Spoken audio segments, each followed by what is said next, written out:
So let's continue with tribute talk because it seems to be a big word from the last show to now this.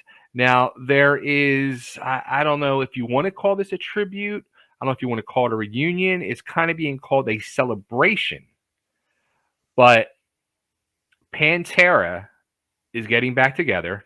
The two surviving members, Phil Anselmo and look, I'm drawing a blank. What's his name? Rex. Rex. Yes. So bad with names, man. Anyway, I get your point. Yeah, Rex.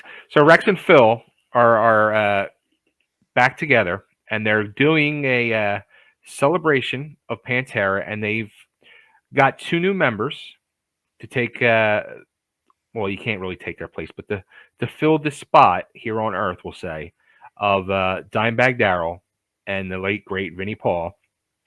We have Zach Wild on guitar. Oh shit! And this is good. You don't even know this then. Oh. All right, Zach Wild is on guitar, and on drums is Charlie Benante from Anthrax.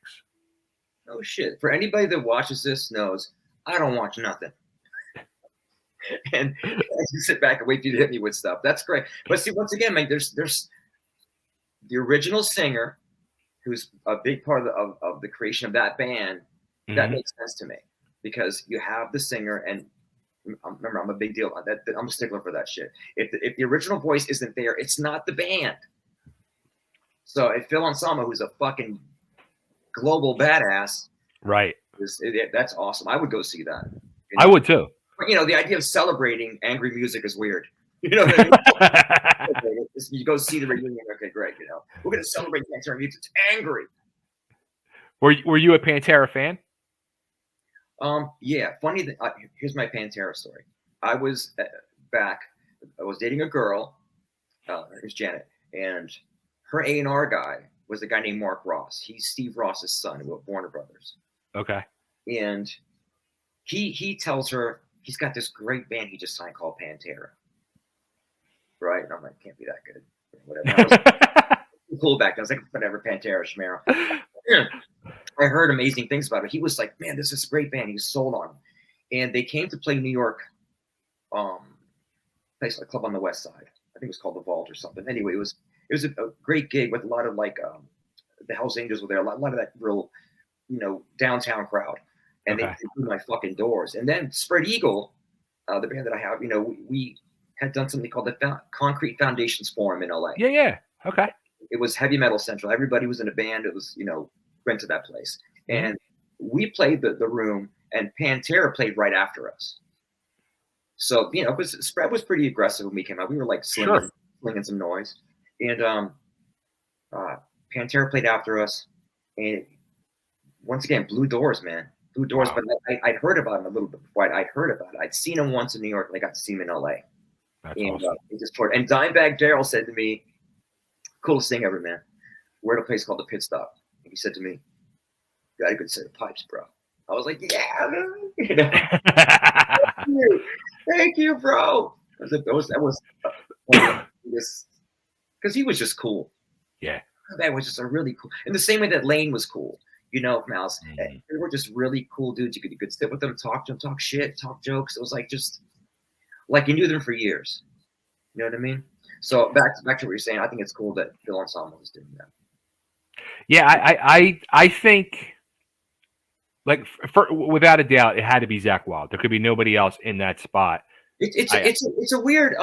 It's not that it's weird to me because Zach Wild comes to sort of like the Pantera is so heavy that you think of Zach as being with Ozzy, being like this melodic soloist, Then you see his label, Black Labels, and they're so heavy and cool. So it's great. He seems like he's a great dude, consummate rock and roll. Yeah. And why not? I think it's a Zach Wild and Pantera. That's awesome. Who else I love it. Who else did they got? Charlie Benante. That's right. From Anthrax. That's great, man. Yeah. If I can get a ticket, it doesn't cost me an arm and a leg, I'll go see it. Well, the plan is right now, they actually do have like a dozen dates already, but it's mostly all festivals. And the first, I think 3 are in like Mexico. It's all like South America stuff. How cool is that? Yeah. Yeah. I'm sure they're going to be paid well, and they'll be taken care of. But that's it seems like Phil Anselmo has what's the band Down, right? Down. Yeah. Hmm. Um, He's got like 10 bands. yeah, but I mean the guy is just he's there's a lot of integrity with him. That's what I get. You know, I've only met him twice. Uh, both were really quick meets. Once again, my world crossed with them because my girlfriend was on this label back in the day called Okay. Atco Records Yes. and ACDC. So they signed Yep. Pantera, and they were Mark's band. So uh, I went to see a couple of gigs when they played the city, and they would do this really cool ritual where they lock they close the dressing room the last 5 minutes before they go on or something, 10 minutes, and they kick everybody out, and they just sort of get in a circle and do these root beer shots. I think that's what they do. Because Mark was like, "Listen, I'm gonna go get the band, and they're gonna let me do shots with them." He was like all excited.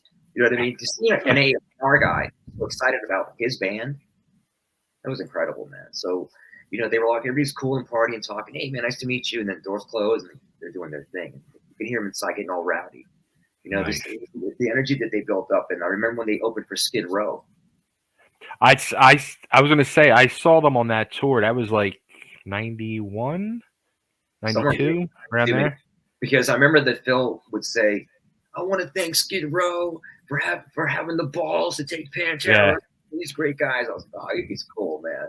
But they just laid it down. Pantera kind of like took that. When Metallica left for a while, Pantera filled that slot. And it was just great timing for them, I think. That's my feeling on it. So Metallica's laid back, Pantera comes in, fits the bill, and there we go. They off and running, and bands that's about great timing too. Rock, to be successful, I believe, is about timing.